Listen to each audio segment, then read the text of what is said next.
and the four different branches of military, and with a direct link to the president.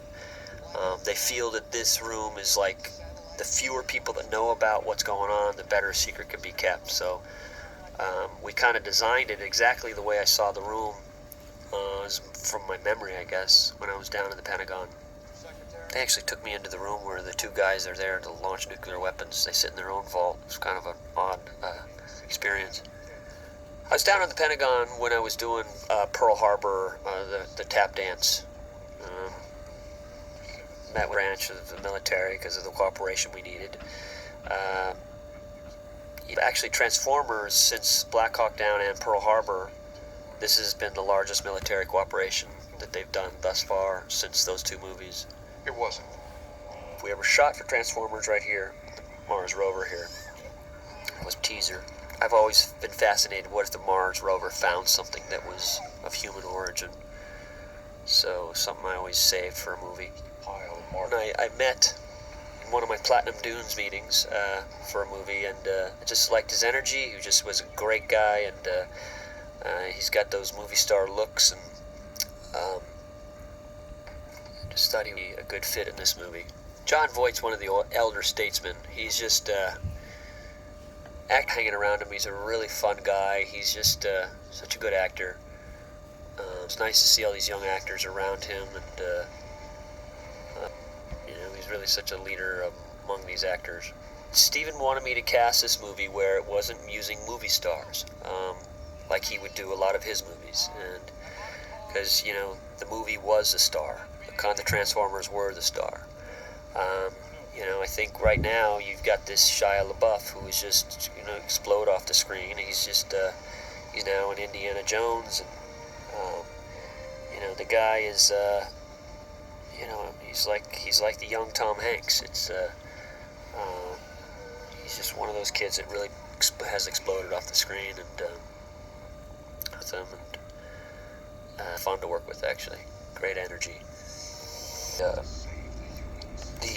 Los Angeles Observatory, and it's been under renovation for 5 years, and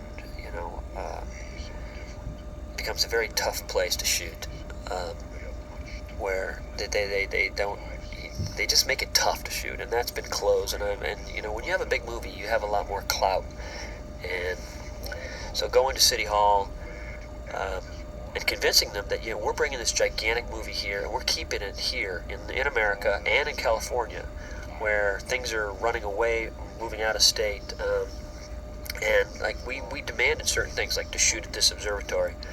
I think the only way I got into this observatory, from what I heard, because it's run by this doctor, he knows someone who's married into my family, called Leonard Nimoy, Spock, who's a big giver of the Susan Bay and Leonard Nimoy are big givers to the observatory.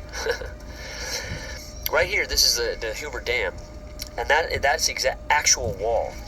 They don't touch it because it's kind of a landmark, obviously, and they don't put rails around it and whatnot. And they told me I wasn't allowed to do anything that exploded by it because they're worried about a terrorist blowing up the dam. Now, let me tell you something. I think you need a nuclear bomb to blow that thing up, because it's 7 football fields thick of concrete. It was made in 3 years. It was a constant pour. Actually, it was made in 4 years. It had a constant pour where they poured one piece of concrete for 4 years. When I did this movie, certain people in California look at this movie like, well, what, is this director stupid? Because they go from Nevada all the way to Los Angeles. How do they go so fast? Well, ultimately, most people don't know where this dam is, which is in Nevada. Half of it's in Nevada, half is in Arizona, by the way.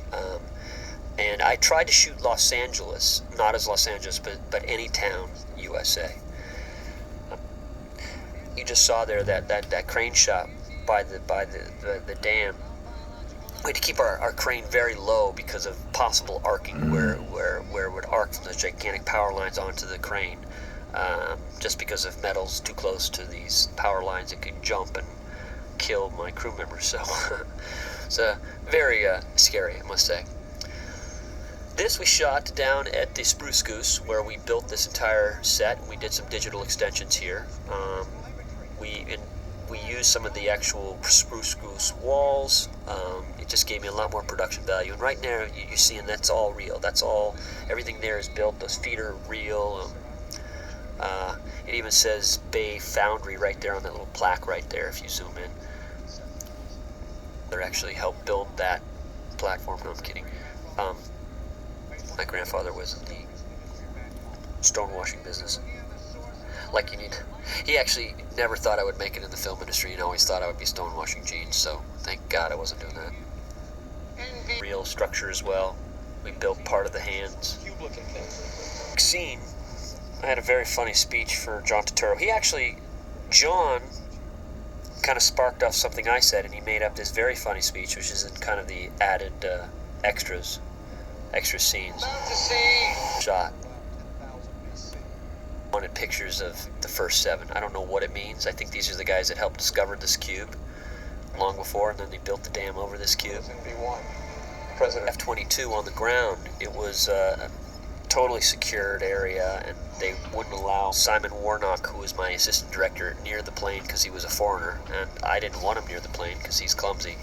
It is a $130 million plane made out of composite material and whatnot. They wouldn't allow your cell phones near the plane. I don't think they were worried about, radio interference or something. I'm not sure.